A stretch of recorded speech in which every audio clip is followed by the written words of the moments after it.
Welcome back to another episode of the Shema podcast, my friends. I have a topic I want to discuss, and I'm telling you guys, it's a bit of a heavy one. It's one I've been thinking about doing for well over a year now. And the reason I have hesitated doing it is I felt it's not my place. It's not my place, but the more I consider it, it's a real problem that we have as a Jewish people. And it seems like it's such an easy fix. And I'll explain where I'm going with this. You look at the Kiruv, Jewish outreach enterprises that are out there, like Torch, doing fantastic work, having tremendous impact on Jews. Yours truly is a result.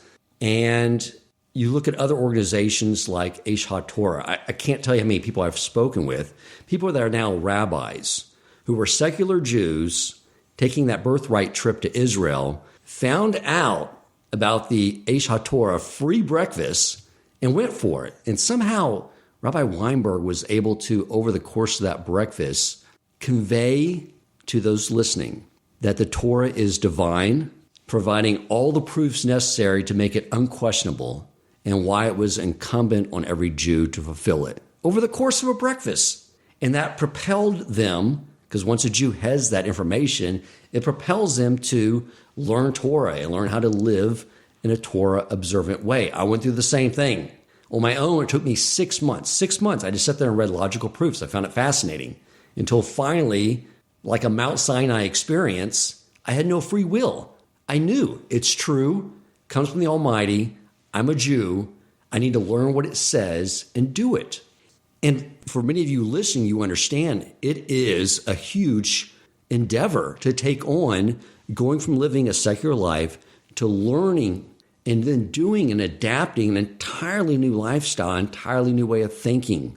It's so insurmountable. And I know so many of us, when we go to like our rabbi's Shabbos table and we see young children saying the Berkos Hamazon, saying these prayers, knowing so much that we're envious of young children and just thinking like, if only I could have grown up in such an environment, I wouldn't be learning the basics. I wouldn't be trying to play catch up with a 6-year-old.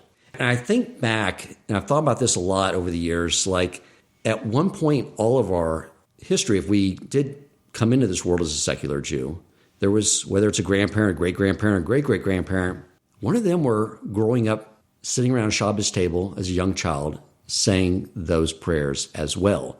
But at some point, I think it's pretty clear to conclude that one generation did not teach the next generation why we do those things, why we fulfill the mitzvos, why we keep Shabbos, why we keep kosher, why we know the Torah is true. And that doesn't get conveyed. Something just gets conveyed on how to live as a Jew. But then those kids grow up and they don't know how to convey it to their kids because they never learned it. And eventually, as the world opened up and people begin to think that these are our man-made customs, our man-made traditions, and they're looking at the outside world saying their traditions look a lot easier, then we naturally move away from it. You know, our traditions did not originate by man. They originated at Mount Sinai from an infinite eternal creator. And I think that is not being conveyed. There's something I always tell my sales team. I manage a sales team for an institutional investment management firm. And every Friday I have a sales call with them. I tell them the same thing over and over again. I say, if you want to grow your territories, keep our current clients happy. Make sure they understand and remember why they're doing business with us and build on that. And I built an entire practice management arm to do just that. So you can move them over there and then go focus on bringing in new business. And it seems like as a Jewish community that we're very focused and honed in on our craft at outreach. But at the same time, that same pattern that impacted my great-great-grandparents is impacting Jews today. I had someone very early on reach out to me, a from Jew, from birth, and he informed me of this. And I just never really stopped and thought about it. Because when I asked him, why are you listening to my podcast? You're already living the dream. I'm trying to help get to where you're living. He said, no, a lot of us don't know why we're doing what we're doing. And he knows people that are leaving. And it's absolutely heartbreaking. And that's why I thought, like, it's not my place, which I notice this. I mean, I'm very new to living in a Jewish community, 2.5 years, still fumbling through the siddur at times throughout the year when it gets changed up. I'm still trying to learn how to live this lifestyle. Who am I to point out that there's a problem here? But there's something else that occurred to me that first year I was here, and that was I went to my shul on a Sunday morning to learn with one of my teachers, and I got there early. And I saw Rabbi Nagel sitting there online doing his Daf Yomi teaching that he was recording for his podcast. And what I saw was just the most beautiful thing. I shared this with all of you many years ago after I witnessed that to try to encourage you to raise your children in such a community and outside from the secular world. But what I saw was a group of boys aged probably 10 to 16 sitting around him and learning on their own free will. They realized he was there teaching Daf Yomi, Talmud, and they wanted to hear his teaching. And I just was contrasting that to what I was exposed to at that age, things that children should not be exposed to, things that harden my heart and really just distance me from the Almighty. And I was so overwhelmed with emotion, I just remember thinking to myself that I wanted to protect it. I just remember thinking I just wanted to stretch out my arms and guard everyone in this community so that all the Jewish young people, that's all they're exposed to. They're not exposed to the things that I was exposed to. And I guess after more consideration, talking with Rabbi Nagel and getting him to agree to come on this podcast is my way, hopefully, of extending my arms around every Jewish community and seeing if we can find a way to close the revolving door of Torah Observant Judaism and make it a one-way door only in. Welcome to the Shema Podcast, the podcast for the perplexed, where Torah insights, intertwined through personal stories, as well as interviews with leading Torah scholars, demonstrate the empowering qualities of Torah and mitzvot. For more great Torah learning through Torch, the Torah Outreach Center of Houston, go to torchweb.org. Now to the show. So Rabbi Nagel, thank you for coming on and talking about this serious but touchy topic with us. Thank you, Dan. That intro was absolutely great. Teary-eyed, because like you're clearly conveying, it's a very painful topic. And you could explore a lot of things in this question. We could talk about why is it a revolving door in many ways. And what is it that we're, losing people that grew up with, immersed in Judaism, in practice of religion. And it's really, I thought it was very fascinating how you were saying how, hey, everybody who's secular today had a grandfather or a great-grandfather that was completely religious. It didn't, at some point. Right. And there was a loss, and there was a disconnect. And that's true, and it's heartbreaking. But it's scary because what's to make sure that we're not falling to the same flaw in our education of our young, that maybe the same lack is happening right now as we speak. Maybe we're not conveying this. Yeah, one of the things that gentleman who's become a dear friend of mine that reached out to me early on, they grew up in a Torah observant community. And he said that to raise the question of how do we know Torah is true was almost, I wouldn't say sacrilegious. It was almost like it was looked taboo. Down upon, which is that's the church methodology. That's when I talk to Christians who it's like, well, we're just told that's what we believe. You have to have faith, their idea of faith, which is we don't have a word for it. Their idea of just to believe in something without evidence, which is not something we do.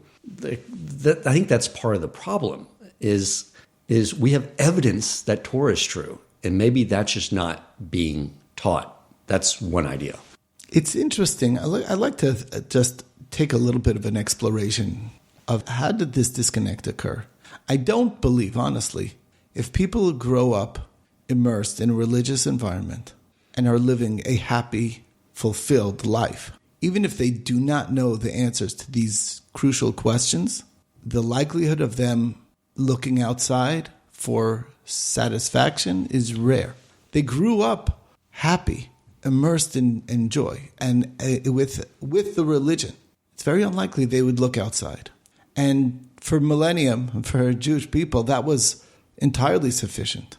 They may have not known the answers. Throughout Europe, there were tremendous scholars, but there were also, due to tremendous economic strain, and people just did not have the wherewithal to fully educate beyond basic reading Hebrew and Chumash, learning the 5 books of Moshe, and reading Tehillim and prayer. That's all they knew for many, many people.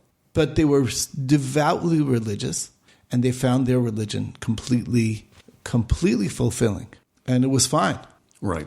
It was actually only with the growth of economic prosperity, coming to America, being in a new world, the turmoil of the world wars, of throwing the entire world in, topsy-turvy, or even a little bit earlier where there was the movement called the Haskalah movement of opening up. It's really opening them up and being welcomed more into the Gentiles world, that these challenges came about, and it sucked a lot of people away from a devoutly religious life. So it's very interesting. That's one thing. It's usually there's something that happened catastrophically in a communal sense that caused this to happen. And I think it was divinely orchestrated, because the goal is not to, like the Fiddler on the Roof, tradition. The goal is not to just be existing and keeping tradition because why? Because it's tradition. That's not the goal. And we are coming to a world now, and it's with the proliferation and the opportunities that abound of finding inspiration, finding the real answers easily, readily at our fingertips, that actually the connection to Judaism is going to be deeper and more real, and with a complete and honest intellectual, rigorous intellectual analysis to determine and to know the truth of the religion. And that's really the way I'm seeing it. This whole experience of what's going on is God's way of waking people up to come to the same realization that the new Baal Tshuva movement people have realized, is that this is so compelling and so powerful, and people, they never realized what they had the whole time, and that's what it's all about. Right. So it's not just, like you say, a revolving door. It's not really what it is. What it is that it's waking up the entire world, including those people who grew up with a religious lifestyle, to come to that deeper realization that there's eternal truths in this. As you were talking, I was thinking about something I read from Rabbi Hirsch, and it was about a letter he wrote. So he was rabbi in Europe in the, 1840s. In Germany, you're right. And it was the time when the world was opening up, and the Jews had been given an opportunity once again to come out of the ghettos and interact with the world and do business and actually have some financial opportunity. And many rabbis inquired what he thinks about this, and basically what he wrote to them was fascinating. He said it could be a tremendous economic opportunity if we do one thing. If we take padlocks and put them around the doors to every synagogue and don't let anyone in, and force the rabbis to spend time in all the homes. Meaning, what he saw the rest of the world doing in Christianity was showing up and being religious once a week. And he didn't want us to follow that, to show up once a week. He wanted to make sure the rabbis were instilling in all the Jews why they're Jewish. And when that is instilled in them, as you said, then you can go out into the world and not assimilate into it, but just interact with it. It's so interesting. Just recently I was talking about how the necessity creates invention. And that period of time, right when Rav Hirsch was, studying and producing his tremendous works, there were many other great rabbis that were doing very similar activities of showing how the traditions that we do is all directly sourced to the written word of God, and explaining that and showing that and illustrating that. And the reason why that was so important is because there was real challenges from the Reform Judaism who were saying, what do you mean? The rabbis were just doing, they invented all this, the trope of the people, the bunch of bearded men and locked in a smoke-filled room, coming up with another thing to make our lives difficult. Right. And showing that everything is based on the biblical word directly from God. And that line was never as clarified as in that generation. Why not? Because there was no need to explore that. These rabbis knew it to be so, but there was never a challenge on it. And until there was a challenge, it never needed to be shown and taught.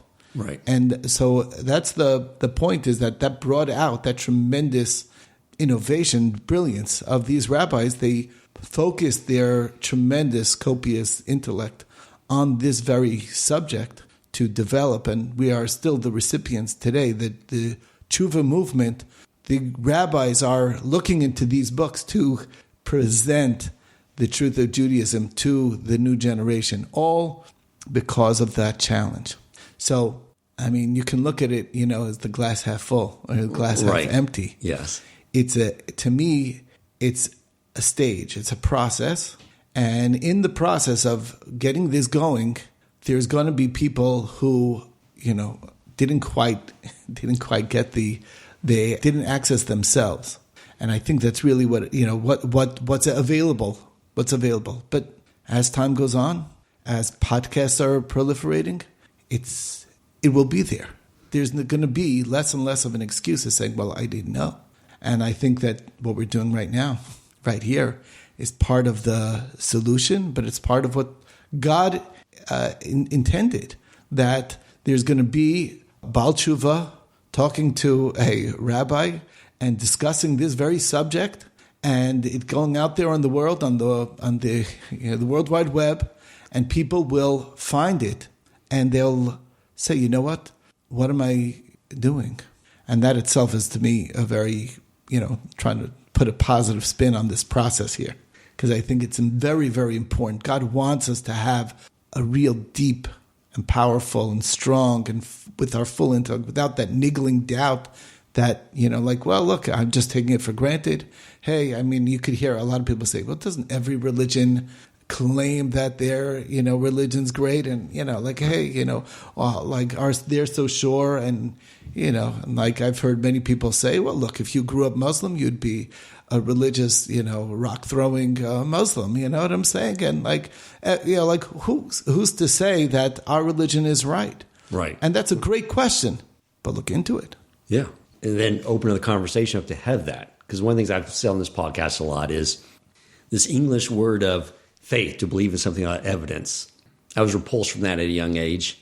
But then I learned we have evidence. And all the other religions, everything's built on we just believe without evidence. You have to accept it. And we're not that. We want people to come. All of you rabbis have always said, what's your question? Bring them to me, right? And it seems like over time we were protected by being in a ghetto to one respect, although we were impoverished. But then Hashem lets us leave to see how we do. And now, like you said, yes, we can distribute this conversation right now via podcasts to all these channels all over the globe. But that same medium also allows Jews to see everything going on around them. I'll tell you, if you could share this with the audience, you spoke about something the other day that made me think I wanted to approach you about this podcast. And you were talking about the connection of Yaakov putting Dinah in the box to protect her from Esau and just hide her from the potential threat. And then the next scene, because she wasn't aware of what the threat was, she put herself in harm's way. And I see that almost to a degree now, like let's put our young people in a box, except they're more savvy than us in how to find their way out of the box, instead of conveying here's what the danger is and why if I let you out of the box, you're not going to want to go near it. What are your thoughts on that? I'm glad that you brought that up, because it's really, I wasn't offering a solution in that discussion. I was making an observation. Right. The solution is not to put the children in a box. And the reason why it's not a solution is because it creates a curiosity, an entirely innocent curiosity about the world around them that's well, why am I not allowed there?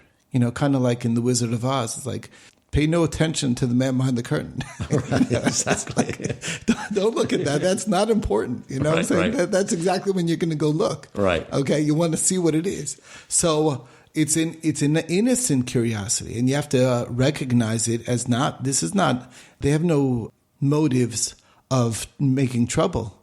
But the message here's the way I see it. We're in a world right now where there is no other way than having a very strong relationship with the next generation. Deep, meaningful conversations between parents who have been there and done that, who've seen the world, and talking, open lines of communication with their children and explaining what they know and what they observe in this world. We can no longer get away with saying, do so because I said. Do as I say, and that's it. Right. That generation is history. We don't live in that world anymore. Kids today need explanations. They demand explanations because they have complete access to the entire world that looks very beautiful and very exciting and very amazing. And obviously you want to protect and needs to be age appropriate. But as they grow, it's incumbent upon us as adults to have deep, strong relationships where we are directly talking about these topics and not shying away from them and not saying just avoid it. That's not good enough. Trust me. They don't trust you. I don't know. I hate to tell it to you. They don't trust. They want to understand. They're questioning not to defy us, but to understand. And to the best way that we have to get it clear to ourselves, the whys. We have to educate ourselves to why things are inappropriate. Why is this not good? What's wrong with it? And we have to be able to have that strong line of communication. How do you think it's going to happen otherwise? Think about it. And to me, this is, like I say, this is so divinely orchestrated that it's not good enough to just rely on the school system to pawn off the education and hope for the best and pray for the best. We need to, as the parents of our own children, to have deep, meaningful conversations on an ongoing basis, having meals together where we sit around and discuss the events of the day, discuss different issues, different challenges, open lines. And that's in my mind, what the world turned into. It's so hard, like parents that are, trying to clamp down on their kids and not let them have this and that. It is entirely, the kids it's a joke. It's laughable from the kid's perspective. I can't gather $20 together to go get a smartphone and have access to the entire world on my on the smartphone that I bought from Walgreens. I mean, seriously, right. What are you trying to? Who are you fooling over here? This is the world that we live in. It is the world that there's complete access to everything. So there's no avoidance of direct communication, close relationships, warm relationships between parents and child. And that's the only path forward. And encouraging, like what rabbis and kiruv do, they encourage questions, and if they don't know the answer, maybe say, that's a great question. Let's go find the answer together. Because when it comes around these things about, how do we know this is true? We see all these religions out there. It looks like a storefront, like a religious storefront, and you see all these different shiny boxes. Theirs are much easier. You don't have to do much. Just make a declaration. And, so it's like we want, I think, just to encourage that and not make them feel like the kids are doing something wrong by saying, but how do we even know this is true? I think they may even feel like I'm a bad Jew for even asking that. And I think, like you said, it starts in the home to encourage that. It's absolutely true. It's so interesting how you bring that up about, the other religions. It's so much easier. You could talk about within the streams of Judaism, how I remember there's a book, I don't know if you've ever read it, The Bamboo Cradle. It was about a Jewish couple that found a baby at the doorstep that was an abandoned girl, Chinese girl. And they wanted her to be Jewish. I mean, they were Jewish, but they were completely secular Jews. And they went and they said, well, how do we convert this baby? And they were like, the Reform says, oh, you don't have to do anything. It's fine. And to Right. them, that wasn't enough. And like they were like, oh, if that's good for you, you know what I'm saying? Like they're like, Right. whatever you like, you know, that's what they say. It's like, whatever's good for you is good for us. Right. And it's like, isn't there a real system? And then when they came to the Orthodoxy, they were like, it's like, no, you got to keep these laws. You know, I mean, there's no such thing as conversion without. And it was like, well, they intuitively recognize that the easy path is very likely not to always be the true path. And it's a tremendous story. I would recommend reading that they eventually became a beautifully religious family thanks to that, you know, baby on the doorstep. Amazing. It's an amazing story, but fascinating. But the point being is that it is a challenge, and absolutely a question is. I was taught by my teachers back in, you know, when I was studying years and years ago. A question is a key to a treasure house. And just taking any question, and that's really true about any question, and especially if it's a hard question, it's a key to a bigger treasure. And if you just look at that key and say like, oh, just throw that out, it's not important, you know, like ignore that key, that's terrible. You can be discouraged by it. So it really is, it's like, don't discard the key, take the key, and sometimes you have to find where the lock is, and you have to do more work. But when you open it up, you open yourself up to a tremendous treasure of information, of knowledge, of understanding, and depth that you didn't even imagine possible. And I'm sure you've experienced that. You know, sometimes you have what you think is like, wow, this is a really good question.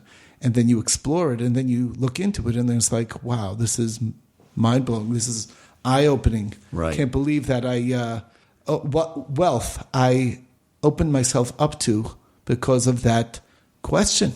Yeah, exactly. It seems like this generation's desire to know, not just obediently do, is like what you were sort of alluding to already. Is it's what Hashem needs for the final generations, because we can't do our task at hand at being a light to the nations all barricaded and hidden in a ghetto somewhere. Like we're supposed to be, like we just came out of Hanukkah, putting our neshamas in the front window and shining them out to the rest of the world to be an influence on them, which means the next generation has to be able to stand firmly on their feet and do that and not be influenced by the outside world, but influence the outside world. It seems like that is why this generation possibly just is why Hashem has sort of inspired them to say, I need to know why. Yeah, you can't be there's a famous idea where one of the great Talmudists of the last generation, Rav Chaim Brisker, used to say, if you cannot explain something to someone else, then you lack in the understanding of that thing. And that's such a crucial component of what we're talking about here. What you're saying is like everyone needs to be that light. Well, if you're not going to be an eloquent ability to explain, well, what are those fringes that you're wearing? And can you explain that to me? So then then you don't understand it. Right. So we have to work on making sure that we truly understand it, because that's the idea, that we should be able to explain it. And it creates like a tremendous, like you say, like a light. It provides a light into the nations, saying, wow, this is amazing. And where do you think how the responsibility should be shared in Jewish community between the parents and the educational system and the schools that are in place? Okay, so that's a topic completely unto itself. But we touched on it, so we have to deal with it. Right. My view is that the reality of this world is right now that we still need to work to make a living, and parents are not able to be a full-time teacher to their own children. It's just the way the world's still. I believe it's transitioning more and more, that the way people are making a buck today is changing. And so we still, of course, need a school system for everyone to make sure that they have the opportunities of education to learn from people who are professional. And that's the way it is. But to pawn it off on a school is a mistake on many fronts. The school is limited in their ability to educate when they don't have good partners. And the most of the education is happening still at home. And it has to be a team effort. That's the real answer. It has to absolutely be a team effort.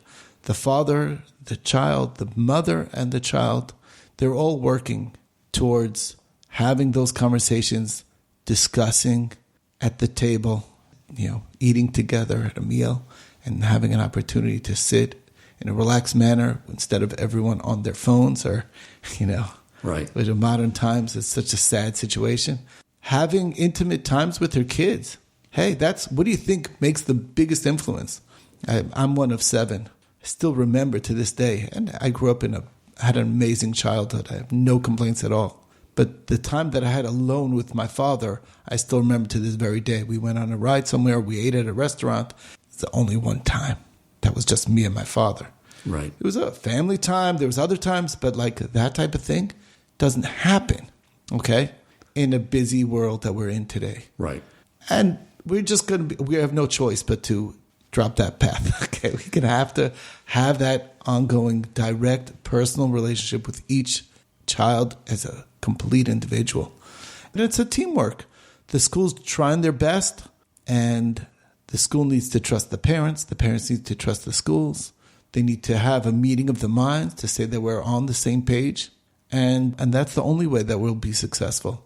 Okay, to be fair, though, to traditional Jewish family, which does not look like mine, where you have one kid. So you have inflation. A lot of times now it takes both the husband and wife to work. And there's multiple kids. Like you said, you were one of 7. That's the norm. So you have 2 parents working, 7 kids, probably on the low end. And I don't know how someone would make that level of connection with each child after a busy day at work. All coming home, then you have errands, and then you're getting ready for Shabbos. I guess you have that one little moment of the Shabbos meal, and that's where it has to take place. But sometimes you got young kids. I can just imagine. I mean, it's easy to say, but it seems like a lot harder to do. I don't deny it. It's absolutely hard to do. But here's the real truth is that this world is an illusion. It's a complete illusion. Most of the time we think, well, I have to answer these emails. They can wait. Guess what? They can wait. Right. All the things that we find ourselves so busy with can wait. Right. It's a mistake to assume that all this, that you can't have a good, healthy, one-on-one relationship with each of your children, even if you have a large family. My wife's mother came from one of 10 children. So her grandfather was a school teacher who actually taught a small world. He was my father's 7th grade and 8th grade teacher. Wow. Okay. His wife worked all the years because, a teacher's salary is not going to cover a Rebbe, a teacher's salary is not going to cut it. And they had 10 children. And someone asked, and that was when it was not so in vogue to have very large families. I don't know if you know that, historically it was like there was a period of time when, large families were like not in vogue at all. And then later on, more recently, it became more in vogue. But someone asked, my wife's grandmother, she was a very clever woman, asked, well, how do you divide your love between your children? So she says, I don't divide, I multiply. That's a nice joke. But what does that mean? It means that people mistake that when there's a larger family, there's a lot more love to go around because the older children have interactions and are educational to the younger children in the family. It's compounded. It's truly compounded. If you have a strong relationship with one of your children and deep relationship, that compounds to the other child and to other children. Sense. So that's really, there's a 9-year age gap between my youngest brother and myself. I'm like the second. And he said, I was the one, I had no idea. I didn't even recall this. I was the one who put him to sleep and told him stories. My father told me the stories at night, but I repeated them and said some new ones for myself, on my own, to my younger brother, who was 9 years my younger. Children are naturally, if they're raised right, with a lot of love, it's only going to compound the love. So I think it's very important to recognize that those things that we think are taking us are so busy we can't find time, it's in our head. It's only in our head. Right. Okay. Very good point. I want to get back to touch back on the school just a little bit. One of the share you gave on Shabbos, which was amazing, talking about how we define who we are and we're in our needs. It's more of a collective. this whole thing on the education too, do we, for maybe families that are struggling communicating that, and they're not going to come forward and say that, or maybe they don't know the answers, at coming together as a community and saying, here's some things that we need to make sure the schools are teaching for the other kids that maybe I'm not the parent to. I mean, in these things that answer these questions, like we sort of started with, why we know Torah is true. I guess that's really what I'm getting at, to make sure that the kids who maybe aren't able to get that at home, that they have that too. I don't know where the cross is. I don't know where the balance is. You could sort of maybe talk a little bit more to that. Where, okay, so if I'm getting the question right, and this is, I hope I am. Okay, what you're addressing is that bottom line is, it's great for a rabbi, for instance, who is steeped in education and knows the answers to so many questions, right, to have that ability to convey to his children directly. And people are connected, let's say, and they have a good relationship with their rabbi, and therefore they can ask the rabbi when they don't know the answers, and they will be able to now also provide that deeper understanding to their child. But what about the people who are just here, who don't have that, right, and lack exactly. that? And then more is going to be on the burden is going to be heavier on the school. And what are we to do? I mean, the school is, what if you're saying is that you believe that they're lacking in dealing with much of these core questions. And maybe what you're saying is perhaps it's a failure in the educational system that these are not core subjects to discuss or to learn. And I don't know, it's a painful subject, because I believe you might be right that a lot of schools, don't get the best grades in teaching these core things. I do feel, however, that it shouldn't be a particular course. Okay.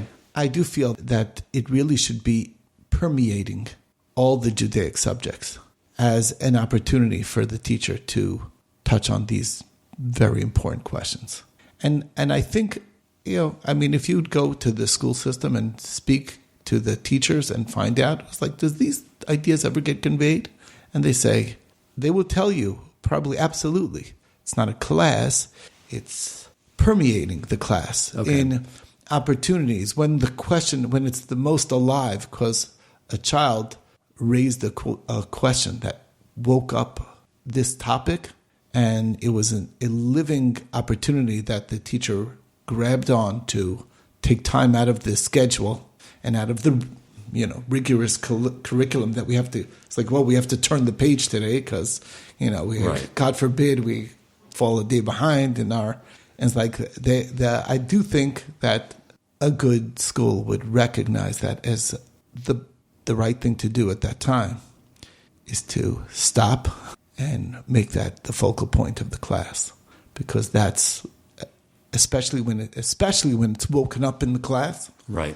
That's what a good educator would recognize as and the curriculum is curriculum schmurriculum. You know what I'm saying? Right. This is what it's all about. Yeah. And hopefully, I would recommend you go to, let's say, the teachers of your children and say, tell me, what is your view on this? Do you feel that this is? And I think 9 out of 10. I don't know if I'm right. The true educators recognize this as so crucial, especially to the current generation, that they would absolutely take the time out to make it a focal point. And we'll have to wait on finishing this section right. for a little bit. And I hope, I would like to believe that the teachers that we have in our community are they didn't do this because it's the most lucrative job. Right. Yeah. They're doing it because they're in it for God's sake. Yes. And that's what's motivating them. Mm. And they're motivated to give over to the next generation. And they recognize, they have their finger on the pulse of what the challenges are.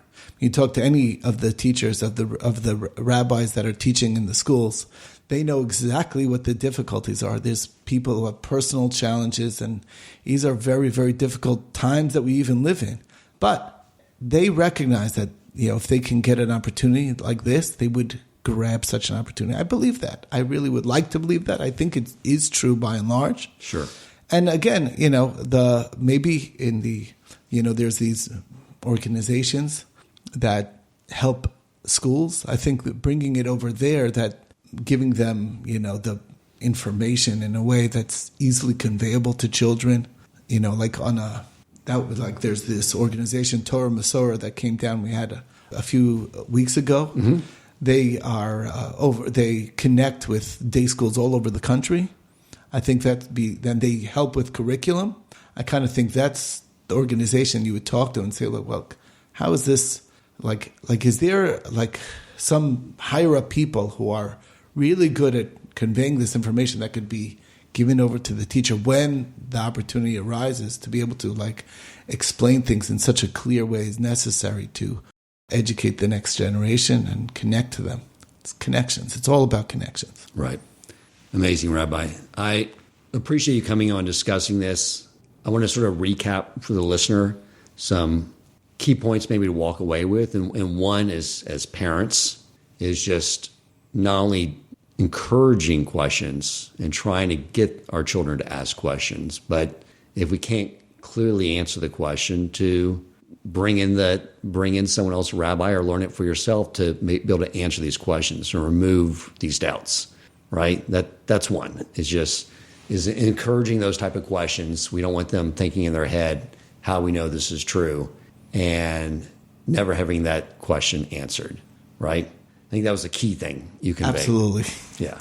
And then just continuing to work with our schools. But I think the main thing you were saying is it's sort of our responsibility, right?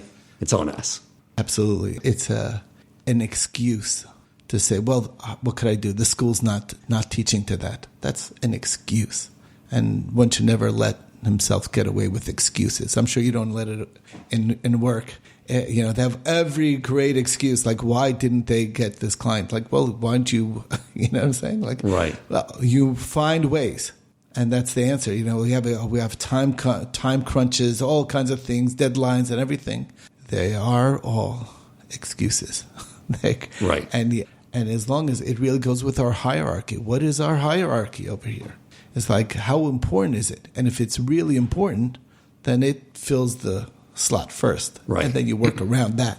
And to understand what's at stake here, really, because I think people take for granted, my kids will grow up from, my grandkids will grow up from, and to understand, once you go away, it's so dangerous. And not only is it hard to come back, but once intermarriage enters, that's when everything really starts to break apart. The challenges only compound tremendously. Yeah. And that's why I said, let's keep. And we can't afford to lose anyone. That's right. Really the truth. Exactly. We cannot afford to lose anyone. Rabbi, thank you so much. I appreciate your time as always. It's always great being here. If you enjoyed this episode, please consider supporting Torch so they can continue to spread Torah wisdom to the world by making a donation at torchweb.org and clicking donate in the top right corner of the page. And if you would like to get in contact with our host with comments, suggestions for future topics of learning, or questions for him or his guest rabbis, you may email him at president@torchweb.org.